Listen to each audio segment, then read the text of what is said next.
Hi guys, I'm Adam Wilborn from WhatCulture. And so am I. And coming up today, some huge news to tell you about Bray Wyatt's lantern. Brock Lesnar, SmackDown's 20th anniversary, he's gonna be there. Are WWE teasing a potential split of one of their biggest tag teams? Roman Reigns' contract situation update. Will he stay or will he go? He's definitely staying. Yeah. WWE have swooped in and got even more talent on their roster. A big match for Jon Moxley on AEW's second TV show. And good news if you're a fan of New Japan and are looking forward to Royal Quest. This is the news. And we're going to start things off with a little Clash of Champions talk. It's WWE's next pay-per-view taking place in the middle of September, and we seemingly know the main event. Well, Shagger Dave seems to think he knows the main event. He revealed this on yesterday's episode of Shagger FM, also known as Wrestling Observer Radio, stating that current plans have WWE booking Universal Champion Seth the Chef Rollins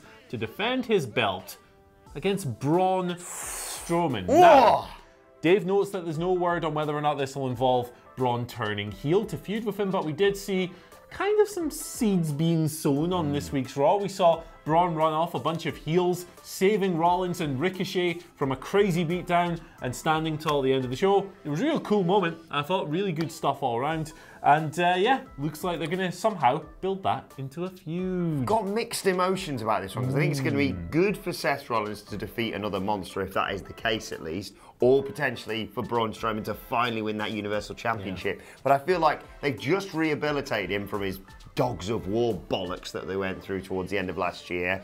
And now they potentially could just be feeding him to Seth Rollins to try and elevate him a little more, because Seth Rollins looked amazing at SummerSlam. The difficulty is what comes next. Yeah, like I'd love to be proved wrong on what I'm about to say, but I really think this is a no-win match for anyone. Like, Rollins regained a lot of goodwill with that great promo on Raw this week, and also the great match against Lesnar at the pay-per-view after a pretty difficult build to SummerSlam. Braun, as you just said, has just been rebuilt. The Bobby Lashley feud was awesome. The blow-off match was incredible, and it feels like he's like this big, exciting thing again. And now they're about to clash, and one of them will have to lose, and they might have to make Braun a heel, and he's far less interesting as a heel than he is as this all-action monster babyface, I reckon. So I'm very low on this. I don't like it, even though the match itself will probably be pretty cool. Oh yeah, the match itself, in terms of in-ring quality, will be fantastic. Any chance that they put the title on Braun here after all the stuff they've done with Seth? It'd be nice, because I think he's lost enough big line title shots. He's lost to Brock Lord knows how many times,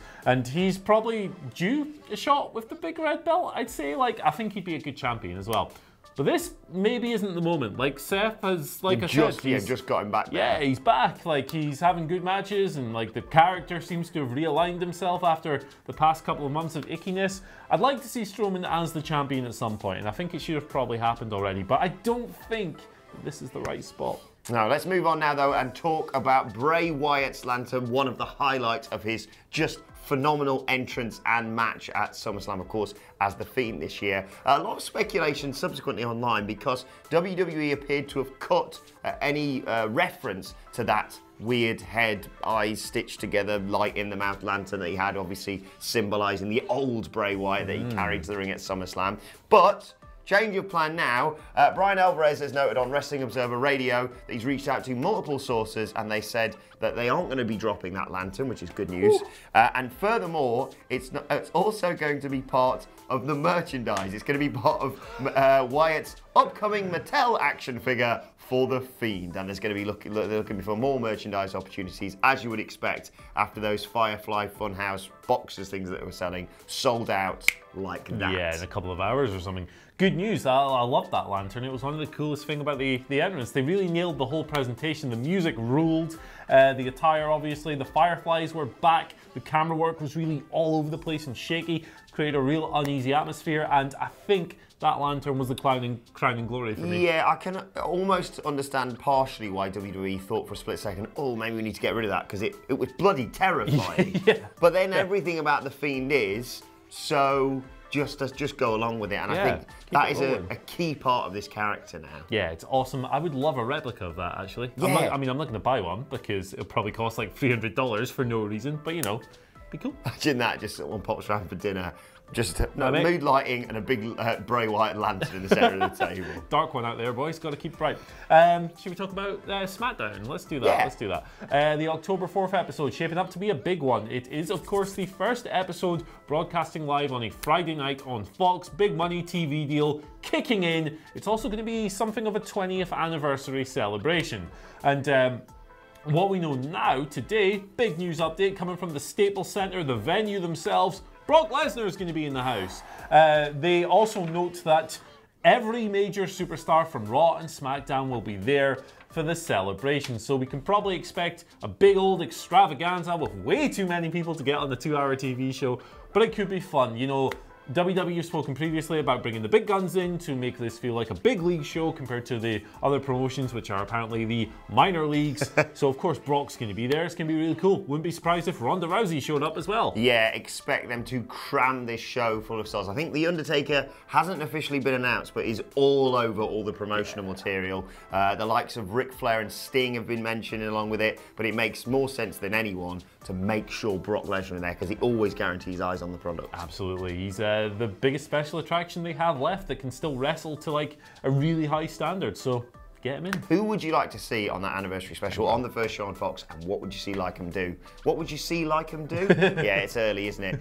Rearrange those words into a sentence and work it out and answer it in the comment section below. But we'll continue talking about SmackDown Live because in a dark match after SmackDown Live this week, WWE appear to be teasing a split between Daniel Bryan and Rowan. They faced off against Heavy Machinery and subsequently lost the dark match when Rowan just went, sod it, got a chair and battered everyone. They dominated Heavy Machinery, but then Daniel Bryan accidentally, at least allegedly according to reports, hit Rowan with a running knee. So a potential seed being planted, at least only in dark matches, for a split between the two guys who just roughhoused Buddy Murphy into saying, I was lying. Oh, sorry, I made it up. Yeah, they kind of threw him around like a football, didn't they? It was, this is pretty interesting stuff because they could easily use the ongoing Roman Reigns whodunit saga to do this. Like one guy, maybe Rowan was guilty and Bryan has been sticking up for him and he didn't know he actually did it and all this stuff, and his friend was being a big bad liar face and all that stuff. But it would be a shame.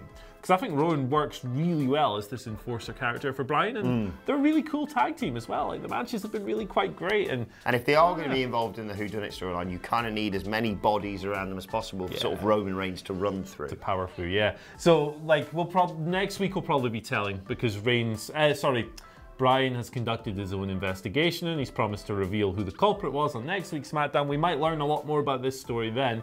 Man, I don't want to see them split, Phil. I really like them. I think they work so well together and there's no need for them to be split anytime soon. Arguably, post-whodunit storyline, maybe. Yeah. This, of course, could just be a little gimmick in the dark match when we're reading far too much into it. Yeah, it might just be a bit of banter, eh?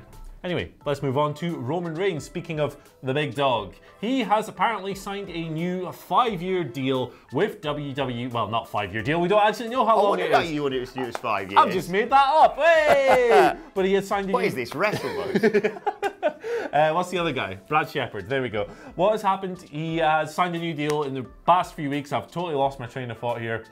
Reigns is sticking around. Yeah. He's not going anywhere. For the foreseeable future, no exact date has been announced, has it? This is according to Ryan Satin of Pro Wrestling Sheet, or as Louis Scoops would call him, Ryan Satan, who brought the update yesterday evening. Good news, no big surprises. I think WWE is the perfect place for Roman Reigns. He clearly loves working there. They stuck by him during difficult times. They love him.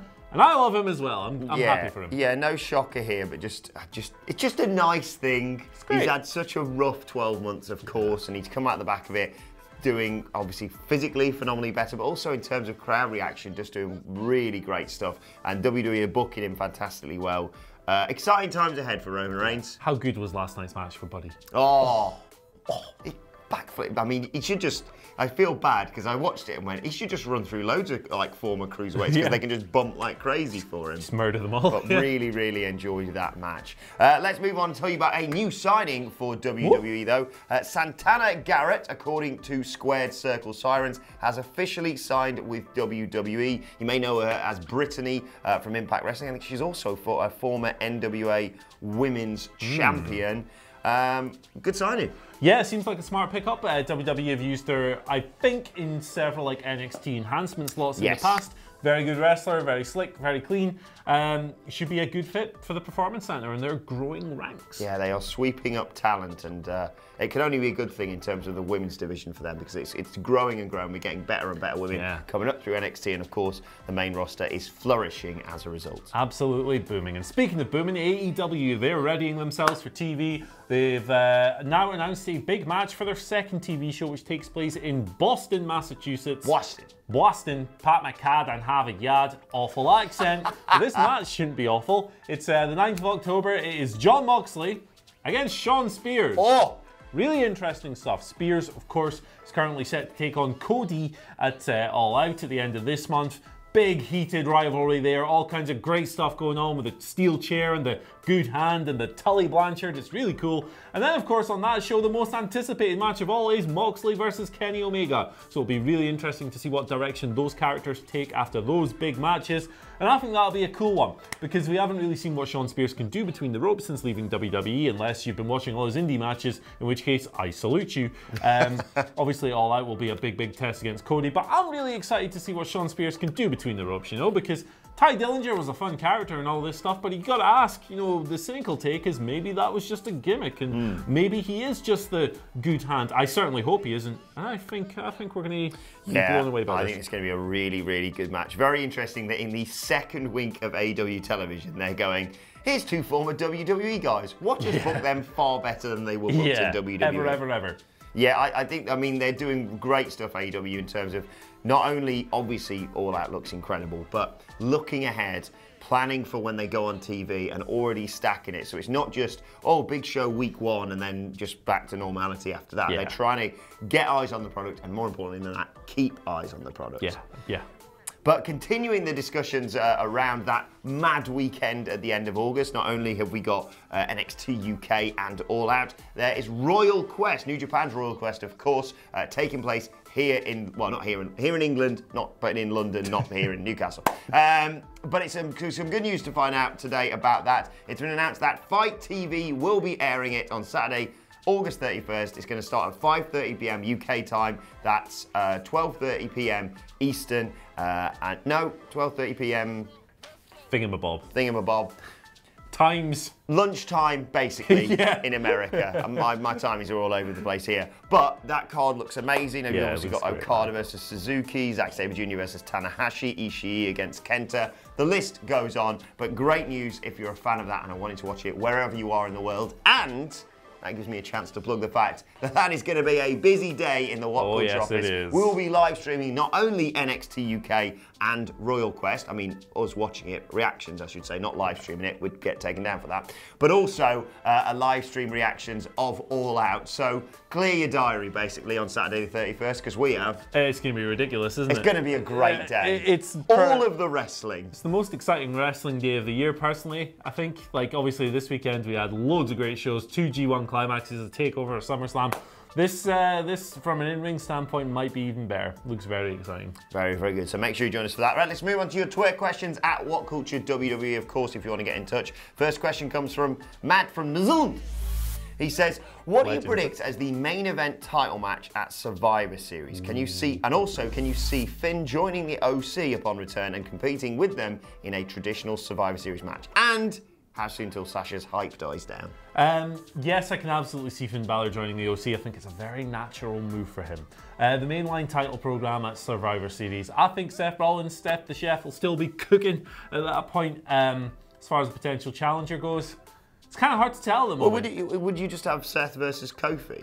Yeah, why the hell not? Because that was the match that we got teased, that we always do that, red versus blue bollocks. Yeah. And I think in terms of like contests, I'd really quite like to see Team Owens versus Team Shane. That'd be really cool. And the stipulation akin to the one we had all those years ago with, was it Austin? Yeah, it was Austin and Bischoff, wasn't it?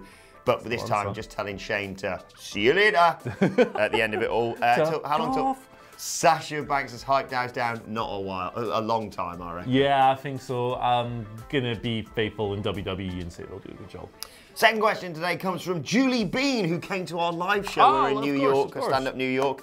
She sent us some lovely photos to convince me to read these questions out, and it's worked. She says, if you could redesign any wrestler's ring attire, what would it be? And which wrestler do you think has the worst merchandise? Oh my, well after seeing that new Sasha Banks t-shirt yesterday, I'm going to say Sasha Banks has the worst merchandise. Actually, you know what? I think Roman Reigns does, because I love Roman Reigns and I really want a Roman Reigns t-shirt, but they all look like crap. Yeah, they've gone too hard on the whole big dog. Yeah, the Superman punch. Is there any way that they sell, what was the name of that bloke from back in the day who wore a clock around his neck? Could they have that just says Flavor Flav? Flavor Flav, but it just says it's boss time on it. It's the only way that I'd like that catchphrase. And in terms of wrestling ring attire, I wasn't a fan of Ricochet's thing at weird. Survivor Series SummerSlam. That was so weird. It's like Tony Nese wearing an outfit that covers up his abs. Like, if I look like that, I'd never wear a top. Yeah, no, absolutely. As far as barely wear a top in the WhatCulture office now. I might like to see Roman Reigns again flip things up. You know, like I think the flak jacket thing is maybe around his course. I mean, he looks like a badass, but I don't know. It's kind of like it's always tempered by the fact that it's like he's wearing a jacket to protect himself. Yeah, the shield thing's kind of played out, right? Yeah. Like maybe time for a change. Yes. Let us know your thoughts on that in the comment section. Adam Rice gives us our final question for today. He says, if NXT champions were involved at Clash of Champions, which NXT champion would you like to see go against one of the main roster champs? He says Cole versus Kofi for him. Cole versus Kofi would be a lot of fun. Ooh, that's a really good question. I would like to see, let me think. Man, I'm kind of lost here. You got anything? Well, my initial thought was Street Profits versus the New Day would be a good laugh. But also, anyone against the Velveteen Dream. So, Dream versus Rollins. Dream versus Rollins would be really, really good. Dream versus Styles. Dream versus Styles. I'd like to see Dream versus Joe, if Joe can somehow get the belt just for the promos alone. I think that'd be lots of fun. But yeah, Dream versus Styles would be awesome, actually. Yeah. I'm going to steal that, that's fine. Let's move on to today's and finally, and an update given to us by Drake Maverick. You see this tweet earlier on? He said, update, informed wife that Ron Killings is no longer 24/7 champion. She was, quote, excited. Told her it wasn't me that defeated him, it was Elias. She was no longer excited. Still yet to consummate my marriage. Wow. Drake. Drake has been months, man. Come on, get it together. Imagine that live sex celebration that we're going to have, though, when he wins that title and celebrates with Renee. There's a mental image for you, isn't it? Enjoy that for the rest of your day. Right, let us know your thoughts on that and all of today's news stories in the comment section below. And don't forget to like, share, and subscribe. And you can send us Twitter questions at WhatCultureWW. Watch there on Twitter. You can follow both of us. You can follow him at Andy H. Murray. The H stands for Hellmans. You can follow me at Adam Wilborn. You can follow us all at WhatCultureWWE. And make sure you subscribe to What Culture Wrestling on iTunes, Spotify, wherever you get your podcasts from for daily wrestling podcasts. My thanks to Andy Murray. Thank you for watching. And we will see you soon. Mayonnaise. Mmm.